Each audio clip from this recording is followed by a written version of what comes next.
En 1556 se produjo la solemne ceremonia de abdicación de Carlos V en Bruselas y Felipe asumió todos los títulos que había tenido su padre, salvo el de emperador, que recayó en el hermano de Carlos, Fernando I. Felipe II también poseyó un imperio, pero no sería emperador. El mantenimiento y la administración de un imperio tan extenso constituyó el mayor reto con el que se iba a encontrar Felipe II. El monarca, que regresó a España con 32 años en 1559, ya no abandonaría más la península, aunque a partir de 1580 pasó 2 años en Lisboa, cuando las circunstancias históricas pusieron el trono portugués en sus manos.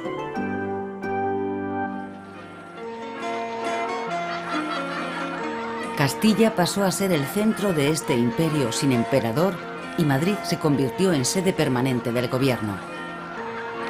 El tremendo esfuerzo que suponía la defensa del imperio fue posible gracias a la riqueza de Castilla, así como a los mecanismos de producción puestos en marcha en América que multiplicaron los envíos de plata a la península.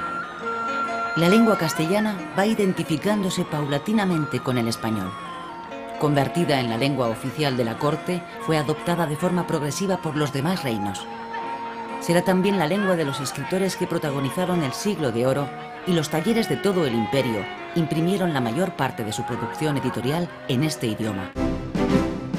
Pese a todas estas dificultades, Felipe II reunió un ejército con el que derrotó a los franceses en la batalla de San Quintín, rememorada en los frescos de esta sala de batallas del monasterio del Escorial. Aconteció el día de San Lorenzo de 1557, todavía en vida del emperador, quien le animó desde su retiro en Yuste a continuar la guerra contra Francia.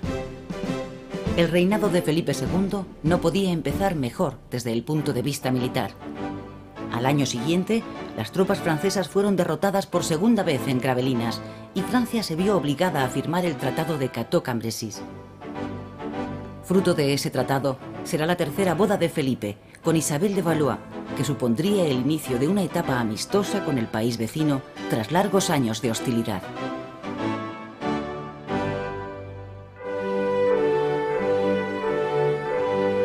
Para conmemorar el éxito de la batalla de San Quintín se construyó el monasterio de El Escorial. Se empezó a levantar en 1563, terminándose 21 años después, en 1584. Los primeros planos se deben a Juan Bautista de Toledo, y tanto este arquitecto como su sucesor, Juan de Herrera, eran arquitectos forjados en el Renacimiento italiano. Pero sería Felipe II el que en realidad impuso su sello personal en cada uno de los rincones de este edificio, mitad mausoleo, mitad palacio.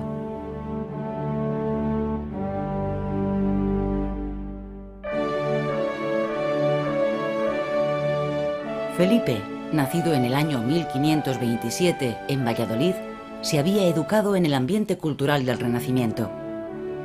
En los frescos de las paredes y el techo de la biblioteca de El Escorial están representadas todas las ciencias y artes de la época. Para Felipe II había algo que estaba por encima de todo: la religión. El monarca tenía una conciencia providencialista de España y del catolicismo como elemento de cohesión de sus territorios que le llevaría a embarcarse en empresas imposibles. Creía que la monarquía hispánica tenía la misión de salvar a la humanidad de cualquier herejía o disidencia. Por ello excluía cualquier concesión a los herejes o rebeldes, algo que se pondría de manifiesto en el conflicto de los Países Bajos.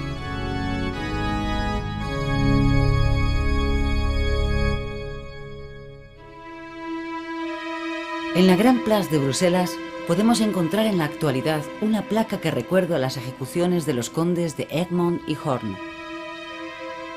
La oposición de la nobleza de los Países Bajos al gobierno de Felipe II se centró en el problema religioso. La expansión de las ideas protestantes en estos territorios, sobre todo las calvinistas, chocaron frontalmente con la intransigencia de las leyes sobre herejía, generando una campaña de desprestigio de la monarquía a través de grabados críticos con la política del rey en estos territorios. La exigencia de tolerancia religiosa se convirtió en la piedra angular del conflicto político. La llegada en 1567 del duque de Alba, tan buen general como mal gobernante, con un gran ejército, acrecentó el abismo interpuesto entre dos concepciones diferentes de la vida y del gobierno y quedó reflejada en grabados que mostraban la crueldad de los soldados de la monarquía de Felipe II. El Tribunal de los Tumultos, conocido como Tribunal de la Sangre, ejecutó sumariamente a 247 personas en los 3 primeros meses de 1568, lo que no hizo sino agravar el conflicto. Una larga etapa de rebeliones, junto a los atrasos en la paga a los soldados de los tercios, propiciaron el saqueo de la ciudad de Amberes en 1576. Todos estos acontecimientos minaron la autoridad del monarca en los Países Bajos y exacerbaron los ánimos de los rebeldes flamencos.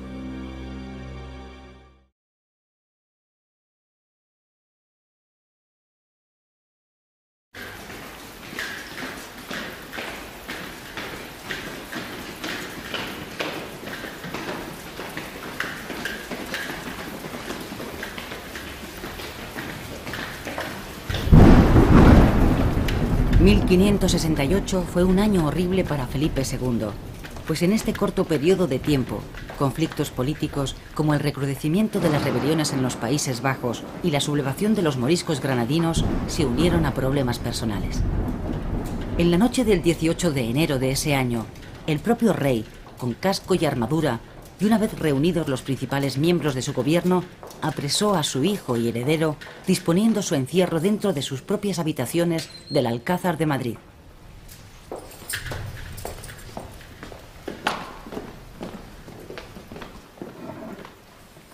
¿Qué es esto?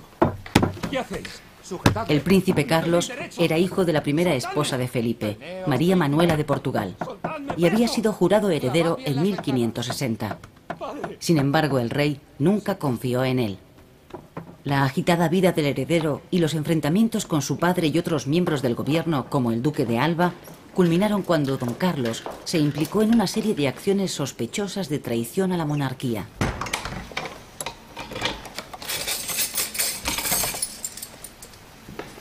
Posibles contactos del príncipe heredero con rebeldes flamencos y el aviso de don Juan de Austria de que don Carlos podía huir a estos territorios decidieron al rey a tomar esta decisión. Don Carlos murió en su encierro ese mismo año.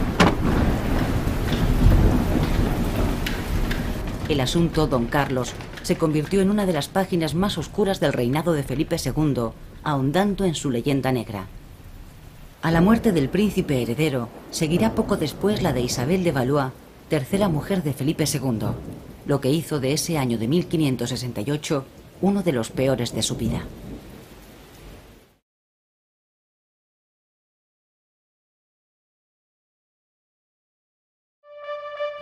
Pero después de ese año aciago llegaron importantes éxitos. El triunfo en la batalla de Lepanto, simbolizado en esta reproducción del navío de don Juan de Austria en la batalla, fue el primero y más importante de ellos. Los turcos constituían un gran problema en el Mediterráneo, no solo por la amenaza sobre la civilización cristiana, sino por sus conexiones con la piratería y con los moriscos del interior de la península.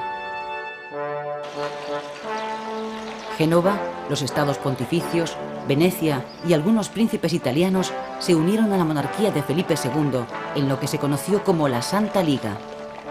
El mando supremo de la flota cristiana lo ejerció don Juan de Austria. 300 naves y cerca de 90.000 hombres componían la armada de la Santa Liga, correspondiendo la mitad al imperio de Felipe II. Más numerosas eran las fuerzas de Solimán el Magnífico, mandadas por Alí Bajá. El 7 de octubre de 1571, las dos armadas, en formación de media luna, se encontraron frente a frente en el Golfo de Lepanto. La más alta ocasión que vieron los siglos, como dijera Cervantes, combatiente en la batalla y en la que perdió su mano izquierda. El enfrentamiento terminó al atardecer con el triunfo absoluto de la armada cristiana. El Imperio Otomano quedó maltrecho y nunca más volvió a constituir una amenaza para Occidente. Felipe II obtuvo el mayor éxito militar de su reinado y don Juan de Austria fue encumbrado en todo el mundo cristiano.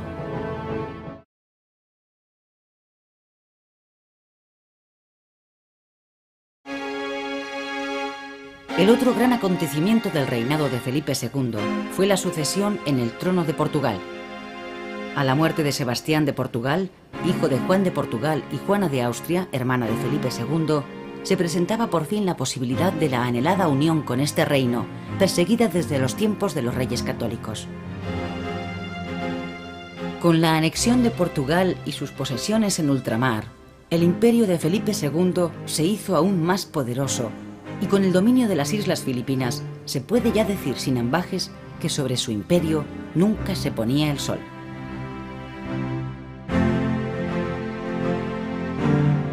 Pero este enorme imperio suscitará enseguida la animadversión de los países europeos, sobre todo de Francia e Inglaterra, que a partir de ese momento concentrarán toda su energía en menoscabar el poderío de la monarquía de Felipe II.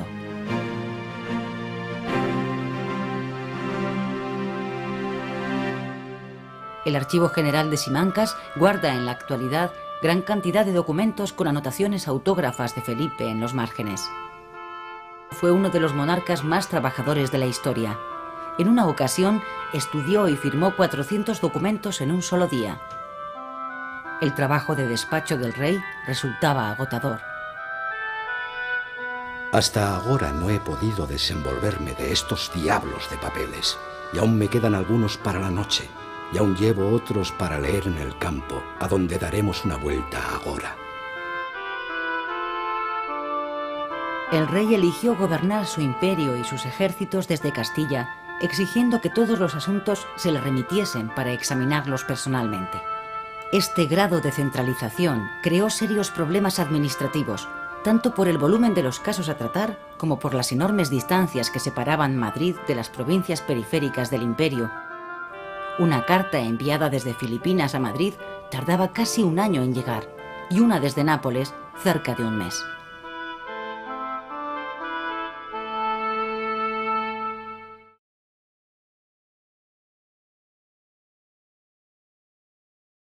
Pero los acontecimientos en los Países Bajos seguían siendo preocupantes. Se formó entonces el eje Holanda, Francia e Inglaterra contra la monarquía de Felipe II. La anexión de Escocia por Inglaterra y la ejecución de la reina católica, María Estuardo, contribuyeron decisivamente al empeoramiento del conflicto. La idea de una invasión de Inglaterra empezó a madurar. En este país se había impuesto el protestantismo de la mano de la reina Isabel I. Felipe II y la reina de Inglaterra personificaron los dos bloques, católico y protestante, de la Europa de las guerras de religión. Además, Inglaterra mandó una flota de 25 barcos bajo el mando de Sir Francis Drake con el propósito de atacar las naves españolas y destruir las propiedades hispánicas en América. La flota inglesa saqueó Vigo antes de partir hacia el Caribe, donde capturó Santo Domingo y tomó a saco la ciudad de Cartagena de Indias. 150 fanegas de trigo para la Armada de Inglaterra que vuestra merced no ha entregado. Dificultades logísticas y sobre todo económicas para acometer una empresa de este calibre hicieron que no se pudiera equipar la flota que había pedido el marqués de Santa Cruz. Los impuestos volvían a sangrar la ya empobrecida economía castellana. De los 560 barcos y 94.000 hombres que había pedido el marqués de Santa Cruz, solo pudieron reunirse 130 barcos y 33.000 hombres. El éxito de la operación militar dependía de la posibilidad de que los 17.000 soldados veteranos que se encontraban en los Países Bajos se unieran a la invasión. Don Álvaro de Bazán, marqués de Santa Cruz, encargado inicialmente de la expedición, murió en Lisboa mientras ultimaba la preparación de la flota, y el mando supremo pasó al duque de Medina Sidonia, que zarpó hacia las costas inglesas. El intento de desembarco en Inglaterra se convirtió en el mayor fracaso del reinado de Felipe II. El factor sorpresa nunca existió. La mayor maniobrabilidad de los barcos y cañones ingleses causaron graves daños a la flota española, impidiendo su desembarco. Además, la falta de comunicación entre la Armada y las tropas de Flandes, así como la intervención de los holandeses, imposibilitó la llegada de refuerzos. La Armada, muy dañada, decidió regresar por el Mar del Norte rodeando Escocia e Irlanda. El final es bien conocido. Durante el trayecto, las tempestades terminarían por diezmar al resto de la flota.